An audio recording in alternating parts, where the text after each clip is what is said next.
الحمد لله رب العالمين والصلاة والسلام على رسوله الأمين وعلى آله وأصحابه أجمعين. أما بعد فأعوذ بالله من الشيطان الرجيم. بسم الله الرحمن الرحيم. كل نفس ذائقة الموت وإنما توفون أجوركم يوم القيامة فمن زحزح عن النار وأدخل الجنة فقد فاز وما الحياة الدنيا إلا متاع الغرور. وقال النبي صلى الله عليه وسلم اذكروا ذكر هادم اللذات یعنی الموت او كما قال علیہ الصلاۃ والسلام. محترم حاضرین جمعہ، یہاں پر موجود تمام لوگ اس وقت حالت غم میں ہیں، اور کوئی بھی فرد یہاں پر ایسا نہیں ہوگا جو اپنے درمیان سے جانے والی ایک عظیم شخصیت کے غم میں مبتلا نہ ہو. دیگر لوگوں کی اور بات تو نہیں کی جا سکتی، لیکن میں خاص طور سے ان لوگوں کے دل کے احساسات کو محسوس کر سکتا ہوں جنہوں نے اس شخص سے اپنی زندگی میں استفادہ کیا ہو. یہاں پر میرے سامنے اچھے خاصے ایسے افراد ہیں جنہوں نے اپنی زندگی میں اس شخص سے کچھ اس انداز سے استفادہ کیا ہے کہ جو کچھ بھی وہ ہیں اس وقت اس میں بہت بڑا کردار اس شخصیت کا ہے. مجھے ان کا نام لیتے ہوئے اس وقت ہمت نہیں ہو رہی ہے، کیونکہ یہ یقین ہم میں سے بہت سارے لوگوں کو شاید اب تک نہ ہو رہا ہو کہ اتنی جلدی وہ شخص ہمارے درمیان سے چلا جائے گا. قرآن مجید کی ایک آیت میں نے آپ کے سامنے پڑھی ہے. یہ آیت ایک عظیم حقیقت کو بیان کرتی ہے. کوئی شخصیت کتنی ہی عظیم کیوں نہ ہو، کوئی فرد کتنا ہی بڑا کیوں نہ ہو، وقت کا نبی ہو، امام الانبیاء ہو، اس کو اس دنیا سے جانا ہے. یہ ایک ایسی حقیقت ہے جس کو دنیا میں رہنے والا ہر فرد ماننے پر مجبور ہے، وہ چاہے مذہب کو مانتا ہو یا نہ مانتا ہو، کسی دین کو تسلیم کرتا ہو یا نہ کرتا ہو. یہ ایک ایسی حقیقت ہے جس کا منکر پوری دنیا میں ایک شخص بھی نہیں ملے گا. ایک شخص بھی ایسا نہیں ملے گا جو یہ کہے کہ میں موت کو تسلیم نہیں کرتا یا موت نام کی کوئی چیز نہیں ہے. سنگل ایسی حقیقت ہے. خدا کے منکر بھی مل جائیں گے، یہاں پر اچھے خاصے مل جائیں گے، دنیا کی اور حقیقتوں کے منکر بھی مل جائیں گے، لیکن موت کا منکر کوئی نہیں ملے گا. ہمارے یہاں جو موت کا تصور ہے وہ صرف اور صرف اتنا سا ہے کہ اس کائنات سے نکل کر کے ہم ایک دوسری دنیا میں چلے جاتے ہیں. یہ ایک عارضی یہاں کا ایک پڑاؤ تھا جو پورا ہوا، اب ایک دوسری دنیا میں ہم جا رہے ہیں. اور یہاں کی جو زندگی تھی یہ وقتی تھی، یہ ہمیشگی کی زندگی نہیں ہے. یہ دنیا امتحان کی دنیا ہے. یہاں پر عمل کے لیے بھیجا گیا ہے، آزمائش کے لیے بھیجا گیا ہے. اس آزمائش میں جو شخص اپنے نیک اعمال کے ذریعے سے ذخیرہ اکٹھا کر کے دوسری دنیا میں جائے گا، کامیاب وہی ہوگا. چنانچہ اس آیت میں کہا گیا کہ کل نفس ذائقۃ الموت، ہر فرد کو موت کا مزہ چکھنا ہے. وَإِنَّمَا تُوَفَّوْنَ أُجُورَكُمْ يَوْمَ الْقِيَامَةِ، جو کچھ یہاں پر کیا ہے اس کا بدلہ قیامت کے دن ملے گا. یہی وہ حقیقت ہے جو ایک ایسے شخص کو بھی زندہ اور کھڑا رکھتی ہے، استقامت اختیار کرنے پر مجبور کرتی ہے یا حوصلہ دیتی ہے جو ظلم کا شکار ہو. بہت سارے ایسے افراد جن کے جانے کا غم ہمیں ہوتا ہے، لیکن ان کی زندگیوں میں جب وہ ظلم کا شکار ہو رہے ہوتے ہیں تو ہم میں سے بہت سے لوگ خاموش تماشائی بنے رہتے ہیں. اس کے حق میں ایک جملہ بولنا بھی شاید گوارا نہیں کرتے ہیں. ہاں، جانے کے بعد افسوس کرنے والی بڑی تعداد ہوتی ہے. میں بھی ان لوگوں میں سے ہو سکتا ہوں. یہاں کی اکثریت انہی میں سے ہے کہ جو خاموش تماشائی اس وقت بنی رہتی ہے جب وہ شخص ظلم کا شکار ہوتا ہے. میں ان سب واقعات کو بیان نہیں کروں گا یہاں پر، لیکن ماسٹر صاحب کا ہر طالب علم جانتا ہے بغیر کسی شک و شبہے کے کہ ان کو اپنی زندگی میں متعدد قسم کے ظلم کا شکار ہونا پڑا ہے. گاؤں میں بھی شکار ہونا پڑا ہے، گاؤں سے باہر بھی شکار ہونا پڑا ہے، اور اس سے کوئی نادان ہی شخص انکار کر سکے گا.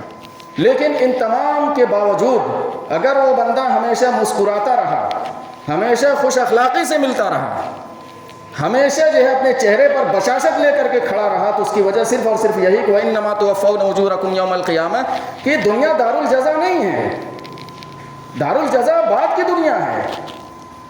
یہاں ہو سکتا ہے کہ بہت سارے طاقتور کے پیچھے جو ہے اس شخص کے پیچھے کھڑے ہوں، ظالم کے پیچھے کھڑے ہوں، مختلف قسم کے ہتھ کنڈے اپنا رہے ہوں، جھوٹ کا سہارا لے رہے ہوں، پاور کا سہارا لے رہے ہوں، اور یہ بندہ چاہ کر کے بھی یعنی طاقت اور قوت ہو سکتا ہے کہ رکھتا ہو، لیکن اس کا غلط استعمال کرنے سے رکا رہا ہو کہ مجھے حساب و کتاب دینا ہے۔ یہ واحد ایسی چیز ہوتی ہے جو مضبوط سے مضبوط شخص کو بھی اپنے اوقات میں رکھتی ہے کہ آخرت میں مجھے اپنی طاقت کا، اپنی صلاحیت کا، اپنی لیاقت کا حساب و کتاب دینا ہے۔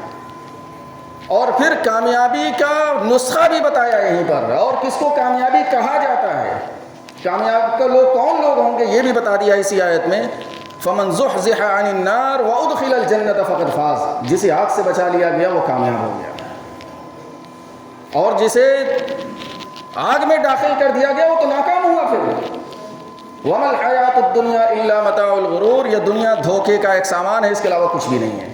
یہ جتنی بھی مکاریاں ہم کرتے ہیں، جتنی چال بازیاں کرتے ہیں، کسی کو ذلیل کرنے کے لیے، کسی کو جھکانے کے لیے، کسی کو گھٹنوں پر لانے کے لیے، تنگ کرنے کے لیے، پریشان کرنے کے لیے، یقین مانیے کہ یہاں پر تو اہل ایمان یہ ہے نا، یہ مسلمان ہیں نا ہمارے معاشرے میں کیا ایسی تعداد نہیں ہے جو اپنے جیسے لوگوں کو گھٹنوں پر لانے کے لیے کوششیں کرتی ہے، ذلیل کرنے کے لیے مواقع کی تلاش میں رہتی ہے، اور تو اور وقت پڑتا ہے تو ظالموں کے ساتھ کھڑی نظر آتی ہے کہ ہو سکتا ہے کہ آگے چل کر کے مجھے کچھ ان سے فائدہ مل جائے، جبکہ دھوکے کے سامان کے علاوہ یہ دنیا کچھ بھی نہیں ہے۔ نفع نقصان تو اللہ تعالیٰ کے ہاتھ میں ہے۔ یہ شخص ہمارے درمیان سے چلا گیا، اس نے جو کچھ بھی کیا ہوگا وہ اللہ تعالیٰ کے ہاتھ آ جائے گا، لیکن جن لوگوں نے بھی اس کے اوپر ظلم کیا ہے، ستایا ہے، پریشان کیا ہے مختلف اوقات میں، وہ اپنا حساب و کتاب اگر اس شخص کی زندگی میں رہ کر کے معافی تلافی نہیں کرائی ہے تو پھر جتنے نیک اعمال کیے ہوں گے اس کو دینے کے لیے تیاری کر لیں۔ اب معافی کا وقت ختم ہو گیا، بندہ جیسے ہی آنکھ بند کرتا ہے اس سے معافی تلافی کرنے کا، حقوق کے معاملے میں معاف کروانے کا معاملہ ختم۔ اب کسی کی کیا مجال ہے کہ اس کے ورثہ میں سے کوئی کہے کہ میں معاف کرتا ہوں، نہیں، کوئی مجال نہیں۔ تو یہیں پر رہتے ہوئے زندگی میں اگر ہم نے کسی کے ساتھ ظلم کیا ہے، کسی کے ساتھ ناانصافی کی ہے، تو ہاتھ پاؤں جوڑ کر کے اس سے معافی تلافی کر لیجئے۔ اللہ تعالیٰ اپنے حقوق ہو سکتا ہے معاف کر دے۔ بہت سارے بے نمازی یہاں پر ہوں گے، بہت سارے زکوٰۃ نہیں دینے والے ہوں گے، بہت سارے لوگ روزہ خور ہوں گے، اللہ تعالیٰ کے اور بھی حقوق کو جو ہے انکار کرنے والے ہوں گے، ہو سکتا ہے کہ اللہ تعالیٰ کی رحمت جوش میں آئے اور معاف کر دے، لیکن بندوں کے حقوق کے سلسلے میں رتی برابر بھی اس کی طرف سے رحم کا معاملہ نہیں ہوگا۔ بندوں کے معاملے میں بندہ ہی معاف کرے گا تبھی جا کر کے چھٹکارا ملے گا۔ یہاں ہم لوگ اس موقع سے جو بھی اکٹھا ہوئے ہیں، جو بھی موجود ہیں، اس شخص کے لیے دعائے مغفرت کرنی چاہیے، اور اس کے ساتھ ساتھ اپنی زندگیوں کا جائزہ لینا چاہیے کہ ہماری ذات سے کسی کے ساتھ ظلم تو نہیں ہو رہا ہے، اور اگر کسی کے ساتھ ظلم ہو رہا ہے تو اس مظلوم کے ساتھ کھڑا ہونا ایمان والا ہونے کی یہ علامت ہوتی ہے۔ مشہور حدیث ہے جس میں کہا گیا انصر اخاک ظالما او مظلوما، کہ اپنے بھائی کی مدد کرو چاہے ظالم ہو یا مظلوم ہو۔ یہ دور جاہلیت میں اس بات کا یہ سلوگن تھا کہ میرا بھائی بھلے ہی غلطی پر ہوگا میں اس کا ساتھ دوں گا۔